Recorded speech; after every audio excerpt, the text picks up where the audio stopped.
Halo semuanya, kembali lagi bersama saya Johan di Jurnal Trading ID. Jadi pada kesempatan video kali ini, saya akan coba bahas kembali untuk update dari pergerakan Euro USD. Dan video ini saya khususkan untuk update untuk hari Senin nanti atau tanggal 27 Juni. Lalu saya perhatikan memang secara tren, ya, kita lihat di time frame 1 jam itu masih uptrend. Dan kita coba cek kembali di time frame daily-nya. Kalau untuk daily ya, sini primary trendnya itu masih turun. Ya, untuk daily nih primary trendnya masih turun, tapi kalau untuk minor trendnya itu dia naik. Jadi ini adalah minor trendnya, lalu ini adalah primary trendnya. Jadi kalau kita perhatikan memang kalau kita tarik garis ya dari atas ke bawah sini, nah itu dia masih downtrend secara primary-nya atau tren utamanya, sedangkan untuk tren kecilnya atau tren keduanya, secondary trendnya itu sedang uptrend. Nah, kalau kita sudah tahu untuk primary trend itu sedang downtrend, maka kita tinggal perhatikan di time frame kecil. Ya, kira-kira dia naiknya sampai mana sih untuk mencapai area batas dari uptrendnya dia. Dari batas downtrendnya di primary trendnya ini. Kalau kita perhatikan puncak dari kenaikan dia paling mentok itu ada di sini, di supply zone 5.927 sampai 6.103. Yang artinya si primary trend ini atau si tren utama ini itu kurang lebih berada di area sini nih resistennya, ya. Karena kan nanti harga pasti bergerak naik ke kanan ya. Ke kanan dia break ini naik. Nah, kemungkinan besar akan break atau berhenti harga 6 ribuan. Baru nanti kalau dia nge-break dari primary trend ini, dia turun kembali ke bawah, ya dia turun kembali melakukan retest di area trend line-nya ini. Ini kan ada trend line nih. Nah, ini namanya secondary trend atau minor trend. Jadi yang ada kemungkinan besar dia turun kembali melakukan uji coba di trend line-nya. Baru nanti kalau misalkan di sini dia kuat untuk menahan harga, dia akan coba kembali sampai benar-benar bisa menembus area trend line primary trend-nya. Tapi kalau untuk primary trend ini kan kita perhatikan di time frame daily ya. Karena time frame daily maka kita butuh 1-2 hari untuk menunggu konfirmasi bahwa si Euro USD ini bisa benar-benar break dari downtrendnya dia. Tapi ada satu hal yang harus kalian perhatikan di sini, ya kalau dia mau break dari trendline utamanya, dia itu harus bisa break dari area 7.817. Nah, ini kan lumayan tinggi nih.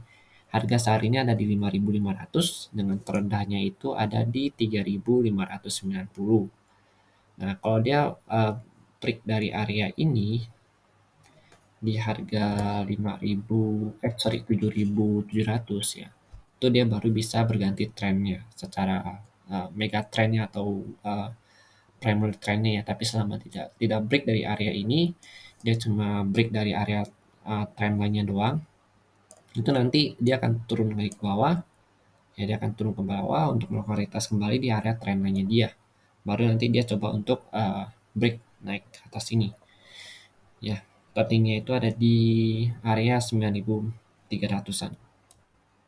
Sini. Oke, lalu kalau kita perhatikan itu kan secara big trendnya ya. Nah, kita perhatikan untuk yang 1 jam ya kembali. Ya, kalau untuk 1 jam memang dia sedang uptrend dan potensi sekali ya kalau kita perhatikan dia sini membuat lower height yang baru dan juga membuat higher height yang baru. Ini harga height yang baru nih. Ini juga membuat higher height yang baru, ini membuat lower height yang baru. Yang artinya dia masih berusaha untuk menembus area ini tertingginya itu di harga 5.600 sampai 5.798. Kalau dia bisa break dari sini, baru dia akan coba kembali di area 5.927 sampai 6.103. Yang dimana kalau kita perhatikan berarti secara keseluruhan si DXY ini secara daily juga masih uptrend ya. DXY masih uptrend untuk daily-nya dan DXY itu harus bisa break dari area 103.4 untuk berganti trennya. Dan ini berganti tren ini itu untuk time frame kecil ya, tapi untuk time frame besar dia itu harus bisa break dari 101.29 baru dia bisa benar-benar ganti tren ke downtrend, karena memang secara mega trend atau primary trendnya si DXY ini juga masih uptrend. Kita perhatikan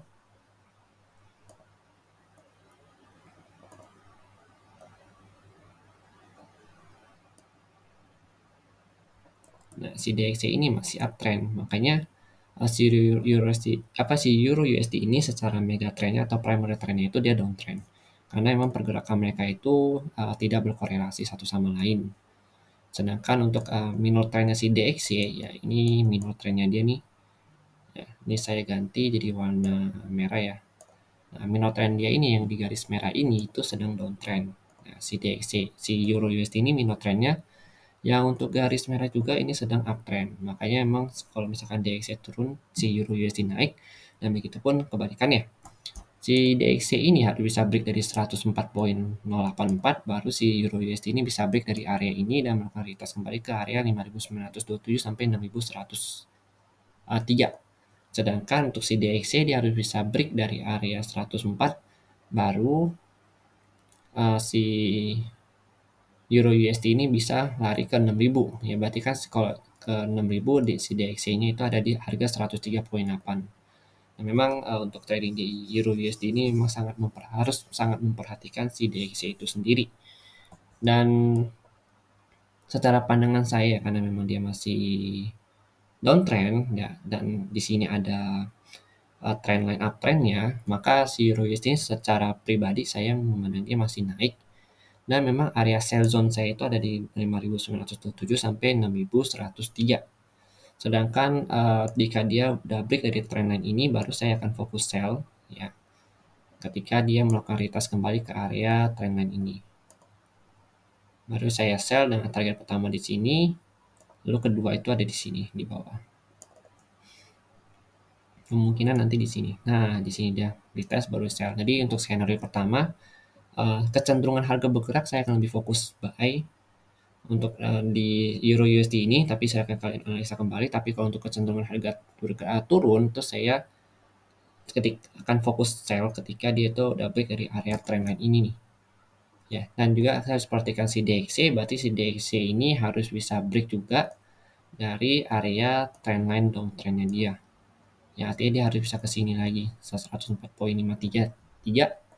Itu nanti si Euro USD baru bisa turun kembali ke area 5.100 sampai 4.994 ya. Jadi selama si DXY masih terjaga downtrendnya, maka si Euro USD ini juga masih akan terjaga untuk uptrendnya. Jadi mungkin sekian dulu penjelasan dari saya mengenai Euro USD. Kalian yang mau belajar untuk korelasi pair dan tidak korelasi pair, kalian bisa belajar di Euro USD ini untuk belajar untuk mengenai falas yang ada. Dan memang Euro USD ini cukup gampang ya karakternya, itu menyamain dengan DXY. Oke, jadi kalau misalkan kalian ada pandangan lain atau misalkan ada analisa lain dan kalian mau coba paparkan di kolom komentar, itu tidak masalah karena memang ini adalah pandangan pribadi saya yang saya sharingkan kepada kalian semua.